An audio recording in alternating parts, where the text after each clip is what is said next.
One of our guiding principles is the use of the democratic process and nonviolence as a means of effecting social change that honors the inherent worth and dignity of every individual, while at the same time cultivating the good of the whole.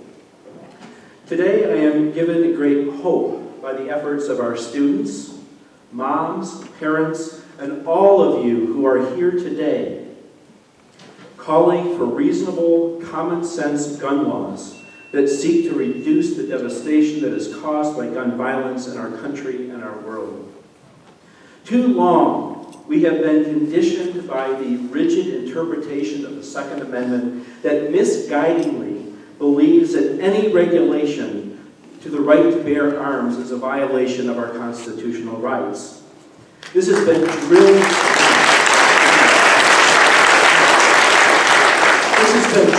into us by Second Amendment gun rights activists, and we have lost so much that we have lost the sight of human rights for all the victims of mass shootings.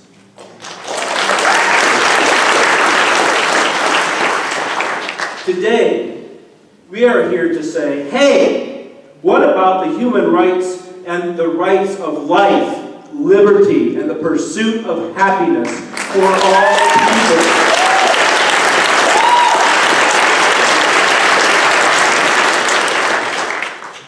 When they wrote our U.S. Constitution and added the Second Amendment over 220 years ago, guns were not the weapons of mass destruction that they are today.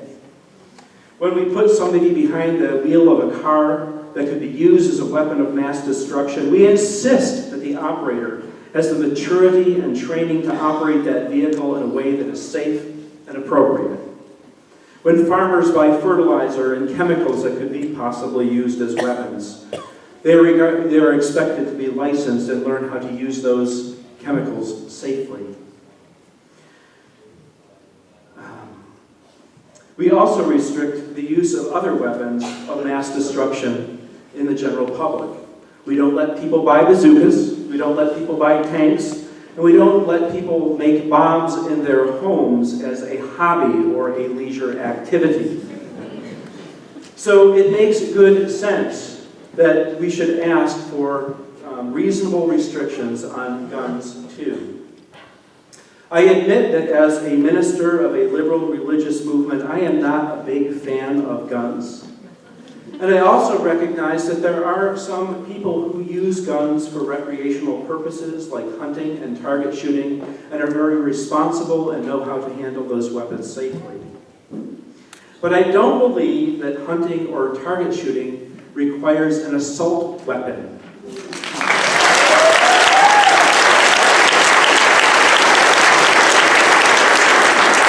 Quite frankly, if you need an assault weapon and a large magazine to shoot deer, you don't belong having a weapon. I joined with the 1,000-member Unitarian Universalist congregations in the Unitarian Universalist Association that have passed laws or have passed resolutions in 1991, 2014, and 2016 at their General Assembly, calling for the requirement of mandatory background checks, extending waiting periods for the purchasing of guns. These are reasonable steps that need to be taken to end gun violence. Those resolutions also call for the banning of assault-style weapons, high-capacity magazine clips, bump stocks, and these too are necessary and reasonable laws to end gun violence.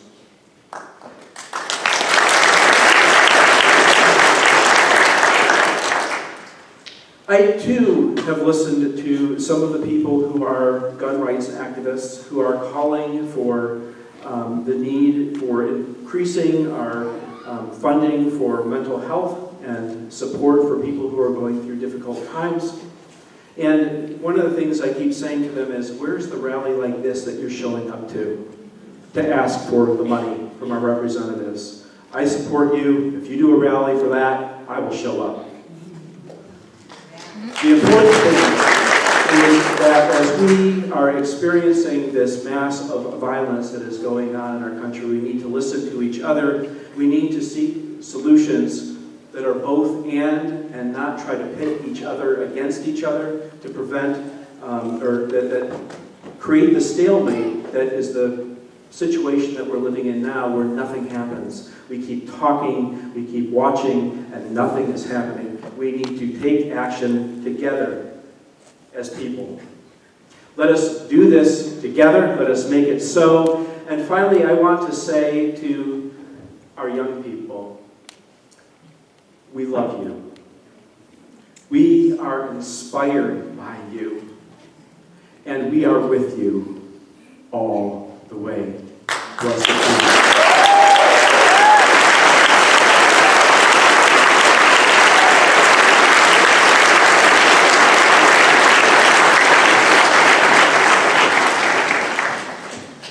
The next speaker is Jared Kay, class of 2018, Bangor High School.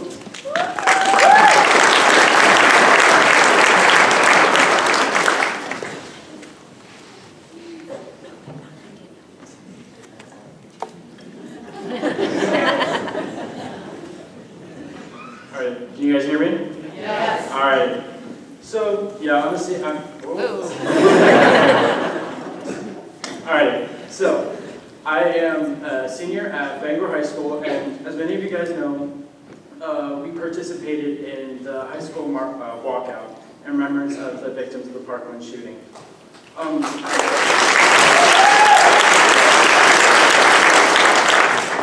And as Lauren and I were hanging up pictures of the 17 victims outside of our cafeteria, it hit me that these people weren't much different from us. It was a terrifying realization that these students and teachers did not think that they were going to be the next victims of an epidemic that is tearing through our country.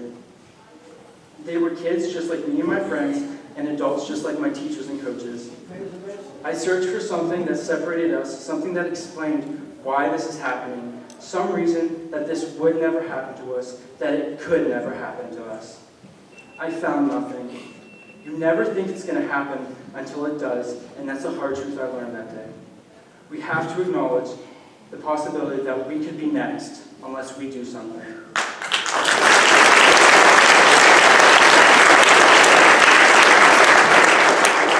You see, I always thought school was a place where we can go and safely culminate our ideas and beliefs about the world, but without the pain and suffering of it.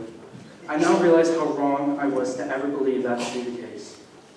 I was taught to be cautious about my surroundings, but never used to think to be as cautious at school as I am walking down a shooting range. I was wrong. Now, going to school, I try to forget the chance today might be the last. But the idea still looms over my head. The idea that once I walk into the building, I may not be as safe as I'm blindly hoping it to be. I fear that the moment I leave the house that morning is going to be the last time I see my family. The fear that some angry kid with an assault rifle will end the lives of my classmates who have their entire lives in front of them. I fear for the day that I get a text from my little sister telling me that she loves me if anything happens. These should not be the fears that I'm having while in school.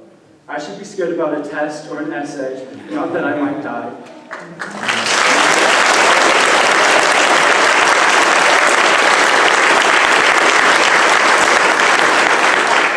This violence does not start nor end at schools. Last year alone, 15,592 people died due to gun-related incidents. 31,188 people were injured and most scarred for life. 3,970 of the deaths and injury were of teenagers and children. And there were 446 mass shootings across the nation. There are still people dying from gun violence all around the country, and there's nothing stopping us from being the next victim. The victim of a mentally unstable man with as many guns as the Vegas shooter. I live with the fear of being the next 59, 50, 26, 70, or 1. Every day, inside and outside of school. I truly hope that none of us ever have to deal with the loss like the victims of Parkland. I hope that none of us have to lose family or friends to preventable violence. I hope that Congress hears us. We will be so loud that legislators have no choice but to listen to us, to hear our fears and concerns, and do something about it. Because what's happening is not okay, and we will force change.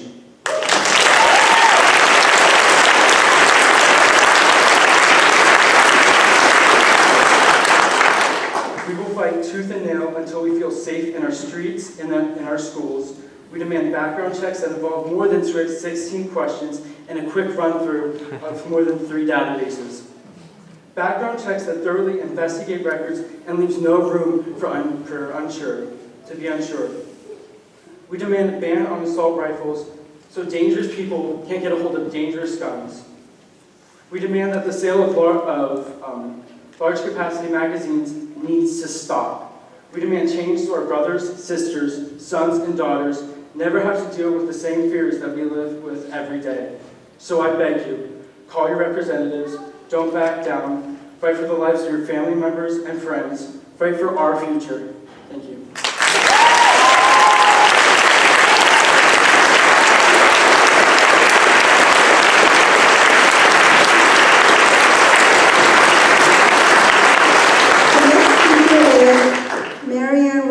From Maine Gun Safety Coalition.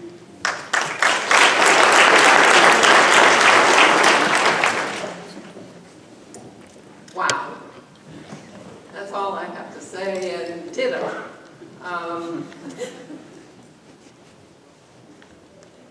There is a well-organized opposition to the change that you've heard everyone call for. I get very disturbed when I hear people talking about it as being a mental health issue.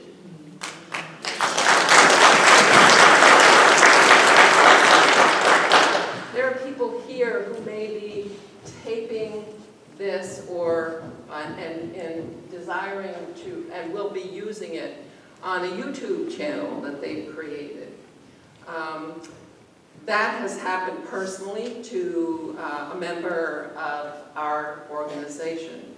The Maine Gun Safety Coalition formed after Columbine. I got involved after Sandy Hook. I applaud all of you here, every single student that is here, because you are the ones.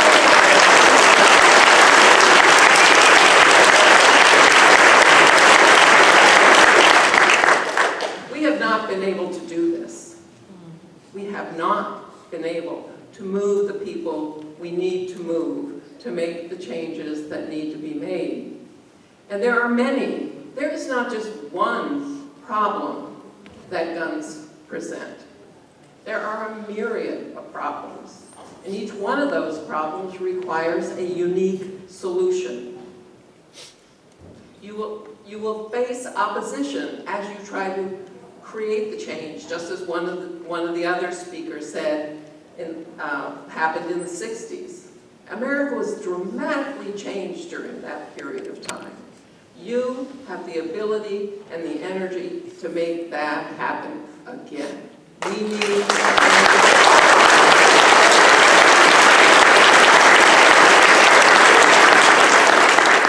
Someone else said we need to change the culture. We need to change the mentality. We need to change hearts.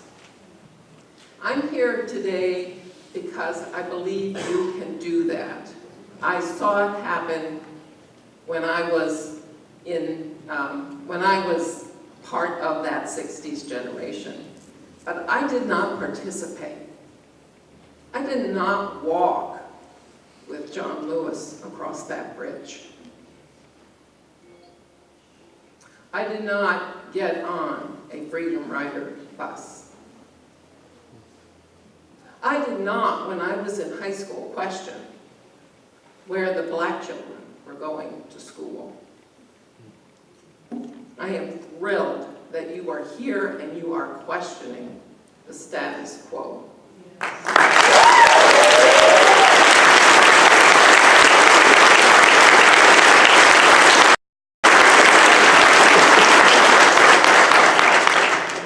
You can make this happen.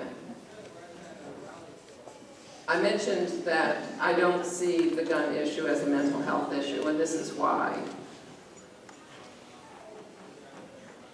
Every good guy with a gun is a good guy until he's not.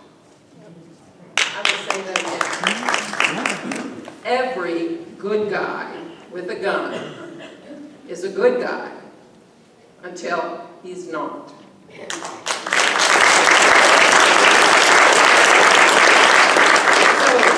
what do you do? Well, you've heard it here from everyone. The primary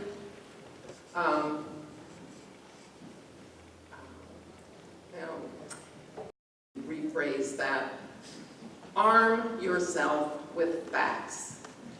There will be a huge wave of opposition that you will face for any change. Arm yourself with facts. You will hear people say things like, they'll use the Chicago argument. Look into that. Chicago is not the most dangerous city in this country. In fact, it's down the list. When you hear someone suggest they know something about this,